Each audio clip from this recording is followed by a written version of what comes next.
Alright, next question is from Emily Swain. Did you go through the angry vegan phase at the beginning? If so, what steps did you take to get past that stage?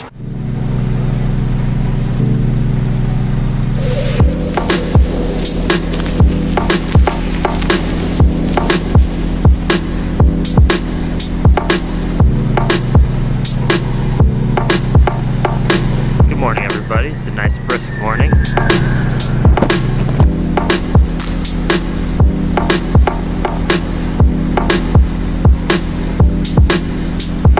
It's an absolutely lovely day, and I would love to go hang out in the mountains and stay outside, but I have to go drop some bombs of vegan truth in my food and environment class. So the next thing we kind of wanted to do was...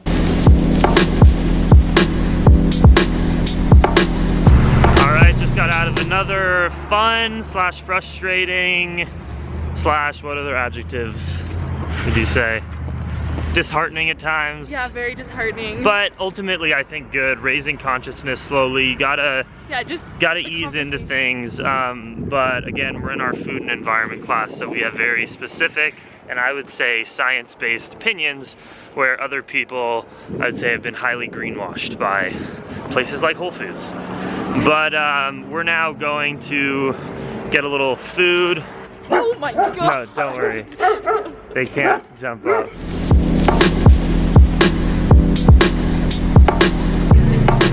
Alright, so I got this case of bananas here because we bought them like a week ago and they did not ripen optimally, and we're going to take them back to the grocery store and demand a fresh one.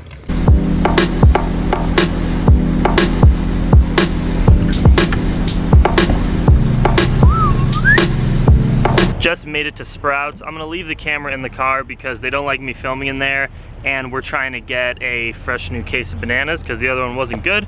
So I thought I'd be kind and courteous. Come on, light my fire.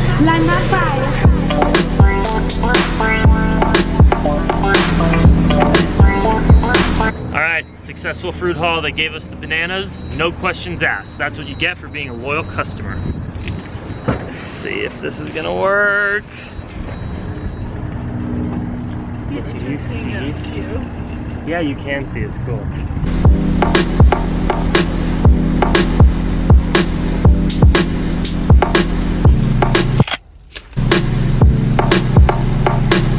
Come on, baby. Alrighty, just got back from the grocery store, and Laura and I are gonna go hit the gym now. Gonna do a little cardio on the stationary bike, and then lift legs.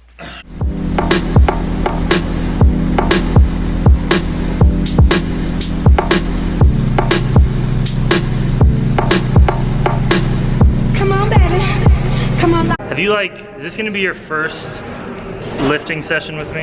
Yeah. Light my fire.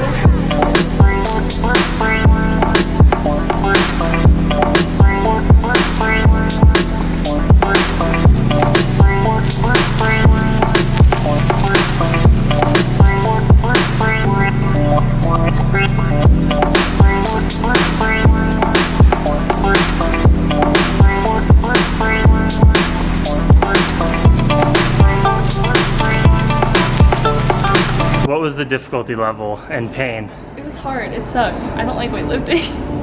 I don't like it either, but it gives you gains. So have a good game, Lauren. Peace out.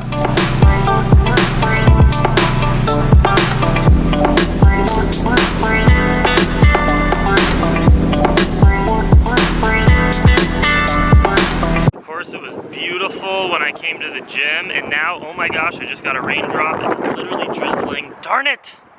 I wanted to go do some work outside because it was so nice. That's Colorado for you.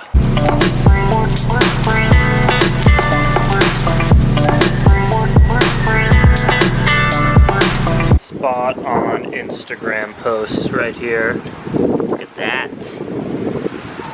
Okie dokie, everyone. I'm out here, it's freaking cold. That's a bunch of clouds and fog. Behind me, there's like literally 14,000 foot peaks behind here that you can't see. All right, it's time for Q&A. I have some good questions today. So the first one is from Iron Notrella. I think I've answered her question before. Dedicated vlog watcher. Have you brought up veganism in your yoga classes? Why or why not? If you do, how did it go? I'm gonna say that I bring up the philosophy and concepts around veganism in terms of non-harming, compassionate, treating other beings with respect and love, and treating yourself with respect and love. I talk about that in every single yoga class, which you could say is what veganism sort of means, but do I explicitly say the word vegan? Do I explicitly talk about diet? No, I don't. And I think that maybe there'd be a time for it in a yoga workshop or something like that, but my classes are a bunch of a diverse amount of people, some who have been practicing yoga for a while, some who it's their first class. And I think if I came into that space as a teacher and brought up some of those things which are touchy to people and could maybe make them uncomfortable, that's not really my responsibility as a teacher. I'm supposed to cater to the people in my class and provide a calming, loving, nurturing experience. So do I say we should treat, I do say at the beginning or end of all my classes, the quote, the mantra, Loka samasta sukhinu bhavantu, which means may all beings everywhere be happy and free, and may the thoughts, words, and actions of my own life contribute to the happiness and freedom for others. And sometimes I say, yoga is about unity, finding the similarities and oneness in you, strangers, the mountains, animals. So that's about as far as I go. I think there is a time and place for it, but maybe not in a generic yoga class like that. All right, next question is from Elise Askin. It's a really long question. I'm not going to read it, but I'm just going to paraphrase what she says and my response to it. Interesting question. She pretty much says that she has a fast-paced working job and she likes veganism, she likes it conceptually, but she doesn't practice it because she's having a hard time eating in general. She wakes up tired, she goes right to work, she drinks a bunch of coffee, and she really doesn't get hungry till nighttime and sort of eats unhealthy food because she hasn't eaten all day. What do I do in this situation? So there's so many people that are like you, so don't be afraid that you're the only one doing this. I see so many kids in my school that don't eat till like lunch or dinner and just drink coffee and stimulants. And it's not a good, healthy way to live. Stimulants are, it's a false level of energy and nutrition. It has no nutrition. It just tells you you've eaten food, and then you crash when the drug fades away. So my first tip on how to break this is stop drinking coffee. Go through the withdrawal symptoms. You're gonna want to eat a high-carb smoothie if you don't drink coffee, because you're gonna be so tired when you don't do it. So the first thing, get off the stimulants, and you're gonna be more inspired and want to eat actual food. And also exercise. It sounds like in your work regimen, in your day, you're not really putting in much exercise. If you did some cardio, if you lifted some weights, you're gonna have that metabolism boost up so that you're gonna want and need to eat food. So get off the stimulants, do exercise, and continue to educate yourself on how beneficial plants are, and hopefully you'll be inspired to do it. All right, next question is from Emily Swain. Did you go through the angry vegan phase at the beginning? If so, what steps did you take to get past that stage? I absolutely went through the angry vegan stage. I was angry at my friends, my family, and I didn't have many friends at that time when I started college because I was the angry vegan, and I judged people and I shamed them, and I don't regret it because I think it's a stage everyone sort of has to go through. But the way that I broke it, it was a particular thing I did. I started to excel in a field that other people were watching me excel at. It happened to be in the weight gym. I was really underweight, so I said, okay, instead of lecturing to people and shaming them, I'm gonna do something out of the ordinary that's gonna get people's attention, so they're gonna ask me what I'm eating and my lifestyle and how I work out. It happened to be fitness for me, but it can be anything for you. Just excel at something so you get people to come to you instead of you having to go to them. Last question is from Mary Ellis. Hey Jackson, did you see the big news released by the WHO, World Health Organization, that processed meats increase a person's chance of getting cancer? Maybe you can talk about that. Yes, I think it was yesterday, maybe 2 days ago, the WHO came out with a study that, guess what? Revolutionary. Processed meat and eating red meat and animal consumption contributes to cancer and lowers your longevity. I would have never guessed. Here's what I think about this whole thing. Is it great that they came out with the study and it's gone totally viral on the internet and they're talking about it? Yes, for sure, that's awesome. Is it completely, are they late to the game and it's almost outdated information that should have been out by organizations like the World Health Organizations maybe 20 or 30 years ago? Yeah, it should have. I think it's literally like saying this. What if tomorrow some organization came out and said, new study that shows if you fall off of a 50-story building, your chance of dying is increased. It's literally as crazy as that it took so long for these organizations to come out with information that is so freaking obvious. So it's awesome it happened, but it's ridiculous that it took that long. That's my opinion on it. Thank you guys for the Q&A. This one was fun. Leave more questions in the comments below if you want to ask me anything. I'll answer it all. I'll answer the best, like 3 or 4 questions that I stumble across. Leave them in the comments below. Let's go eat dinner. The man who brings his own greens to dinner out of respect. The greens man. Because you wouldn't want to just destroy my stash. No, of course not. Yeah. Light my fire.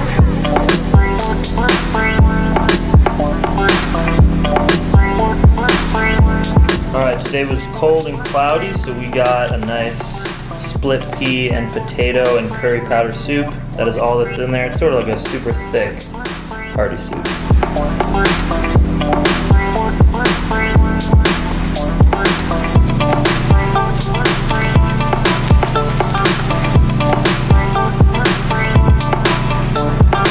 Alright, so Sam and I are sitting here after dinner, and as you guys know, I'm in this food and environment class.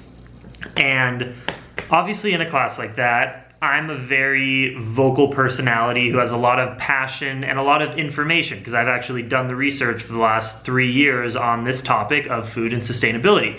But a lot of the things and comments that I make, other students who in my opinion are probably less educated on the issue, I push their buttons because they're uncomfortable with some of the things I'm saying. For instance, that it's not sustainable or socially responsible in 2015 to use animal products as a viable food source for multiple reasons, to raise animals for food.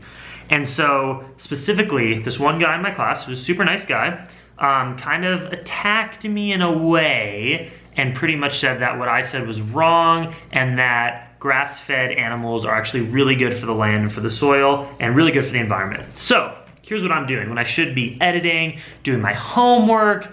Because I just need to, I am making a 1-page beautiful document, which I'm actually gonna have, if I finish it, in the description of this video for all of you to use. I'll have a link to it on my website. For people who ask you this question, because I've gotten it before, is grass-fed better than factory-farmed meat in terms of sustainability? And I'm gonna make the argument purely based on my research and information that grass-fed livestock production is far less sustainable than factory farming. So it's 2,500 gallons of water to produce 1,152 calories of beef versus 50 gallons of water to produce 390 calories of potatoes. 50 is 7. It should go in, yeah.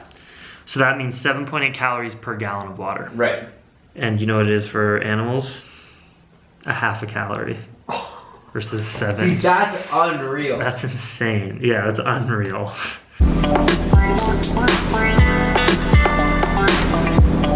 Good. Peace out, doggy. See you soon. Alright guys, I am eating my last meal of the night. Pears and dates. Izzy is literally in my earbuds right there, talking to me, so she can hear everything now. She doesn't like pears for some reason, but I love pears. So I'm having this. Wait, she's talking to me. She says that she doesn't not like pears, but you what? They're on the bottom of the list, she says, which I can understand and agree, but I guess because I haven't eaten them in a while and they're just coming into season, they taste really good to me. But other than that, everybody, hope you dug today's Q&A. Remember to leave more comments for questions next week in the comments below. Much love, dream extreme. See you guys soon. Boom.